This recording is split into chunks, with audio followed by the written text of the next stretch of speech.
राधे कृष्णा राधे कृष्णा राधे कृष्णा। ओम नमो भगवते वासुदेवाय। अनंत चतुर्दशी की व्रत कथा। इस कथा को पढ़ने और सुनने से होती है लक्ष्मी की प्राप्ति।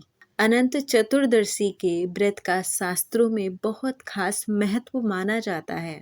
अनंत चतुर्दशी पर भगवान विष्णु के अनंत स्वरूपों की पूजा की जाती है और हाथों में 14 गांठों वाला अनंत धागा बांधा जाता है। ऐसा करने से माता लक्ष्मी भी प्रसन्न होती हैं। अनंत चतुर्दशी की पूजा में कथा का पाठ करने का बहुत महत्व माना जाता है। तो आइए शुरू करते हैं अनंत चतुर्दशी की व्रत कथा।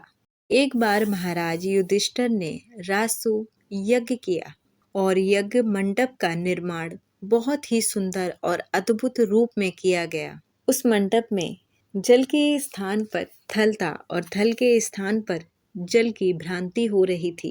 इससे दुर्योधन एक स्थल को देखकर जल के कुंड में गिर गए।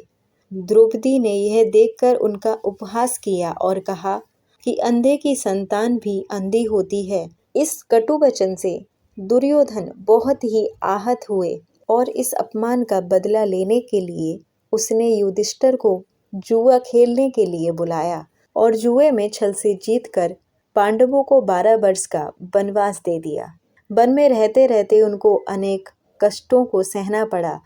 एक दिन वन में भगवान श्री कृष्ण युधिष्ठिर से मिलने आए। युधिष्ठिर ने उन्हें सब हाल बताया और इस विपदा से निकलने का मार्ग भी पूछा। इस पर भगवान श्री कृष्ण ने अनंत चतुर्दशी का व्रत करने को कहा और कहा कि इसे करने से खोया हुआ राज्य भी मिल जाएगा। इस वार्तालाप के बाद श्री कृष्ण युधिष्ठिर को एक कथा सुनाते हैं। प्राचीन काल में एक ब्राह्मण था, उसकी एक कन्या थी, उसका नाम सुशीला था। जब कन्या बड़ी हुई तो ब्राह्मण ने उसका विवाह कौंडिन्य ऋषि से करा दिया। विवाह पश्चात कौंडिन्य ऋषि अपने आश्रम की ओर चल दिए। रास्ते में रात हो गई, जिससे वह नदी के किनारे आराम करने लगे। सुशीला के पूछने पर उन्होंने अनंत व्रत का महत्व बताया। सुशीला ने वहीं व्रत का अनुष्ठान कर 14 गांठ वाला डोरा अपने हाथ में बांध लिया। फिर वह पति के पास आ गई। कौंडिन्य ऋषि ने सुशीला के हाथ में बांधे डोरे के बारे में पूछा तो सुशीला ने सारी बात बता दी। कौंडिन्य ऋषि सुशीला की बात पर अप्रसन्न हो गए और उसके हाथ में बंधे हुए डोरे को निकालकर आग में जला दिया। इससे अनंत भगवान का अपमान हुआ, जिसके परिणाम स्वरूप कौंडिन्य ऋषि की सारी संपत्ति नष्ट हो गई।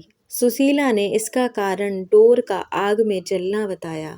पश्चाताप की आग में जलते हुए ऋषि अनंत भगवान की खोज में वन की ओर चल दिए। वे भटकते भटकते निराश होकर गिर पड़े और बेहोश हो गए।